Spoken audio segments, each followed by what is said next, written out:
Luc, chapitre 14. Un jour de sabbat, Jésus était allé dans la maison de l'un des chefs des pharisiens pour prendre un repas, et les pharisiens l'observaient. Or un homme rempli d'œdème se trouvait devant lui. Jésus prit la parole et dit aux professeurs de la loi et aux pharisiens, « Est-il permis ou non de faire une guérison le jour du sabbat ?» Ils gardèrent le silence. Alors Jésus toucha le malade, le guérit et le renvoya. Puis il leur dit, « Lequel de vous, si son fils ou son bœuf tombe dans un puits, ne l'en retire pas aussitôt, même le jour du sabbat ?» Et ils furent incapables de répondre à cela.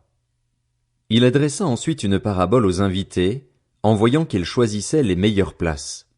Il leur dit, « Lorsque tu es invité par quelqu'un à des noces, ne te mets pas à la meilleure place, de peur qu'il n'y ait parmi les invités une personne plus importante que toi et que celui qui vous a invité l'un et l'autre ne vienne te dire « Laisse-lui la place ». Tu aurais alors la honte d'aller occuper la dernière place.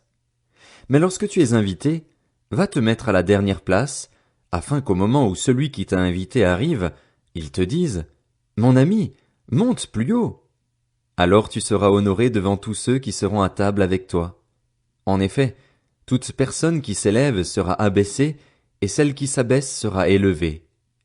Il dit aussi à celui qui l'avait invité, « Lorsque tu organises un dîner ou un souper, n'invite pas tes amis, ni tes frères, ni tes parents, ni des voisins riches, de peur qu'ils ne t'invitent à leur tour pour te rendre la pareille. Lorsque tu organises un festin, invite au contraire des pauvres, des estropiés, des boiteux, des aveugles, et tu seras heureux, car ils ne peuvent pas te rendre la pareille. En effet, cela te sera rendu à la résurrection des justes. » Après avoir entendu ces paroles, un de ceux qui étaient à table dit à Jésus, « Heureux celui qui prendra son repas dans le royaume de Dieu. » Jésus lui répondit, « Un homme organisa un grand festin et invita beaucoup de gens.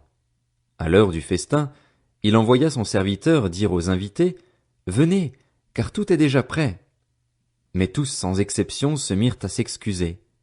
Le premier lui dit, « J'ai acheté un champ et je suis obligé d'aller le voir. Excuse-moi, je t'en prie. » Un autre dit, « J'ai acheté 5 paires de bœufs et je vais les essayer. Excuse-moi, je t'en prie. » Un autre dit, « Je viens de me marier, c'est pourquoi je ne peux pas venir. » À son retour, le serviteur rapporta ces paroles à son maître. Alors le maître de la maison, en colère, dit à son serviteur, « Va vite sur les places et dans les rues de la ville et amène ici les pauvres, les estropiés, les aveugles et les boiteux. » Le serviteur dit, « Maître, ce que tu as ordonné a été fait et il reste encore de la place. » Le maître dit alors au serviteur, « Va sur les chemins et le long des haies, et ceux que tu trouveras, oblige-les à entrer, afin que ma maison soit remplie. En effet, je vous le dis, aucun de ces hommes qui avaient été invités ne goûtera de mon festin. » De grandes foules faisaient route avec Jésus. Il se retourna et leur dit, « Si quelqu'un vient à moi sans me préférer à son père, sa mère, sa femme, ses enfants, ses frères et ses sœurs, et même à sa propre vie, il ne peut pas être mon disciple. Celui qui ne porte pas sa croix et ne me suit pas ne peut pas être mon disciple. En effet, si l'un de vous veut construire une tour, il s'assied d'abord pour calculer la dépense et voir s'il a de quoi la terminer.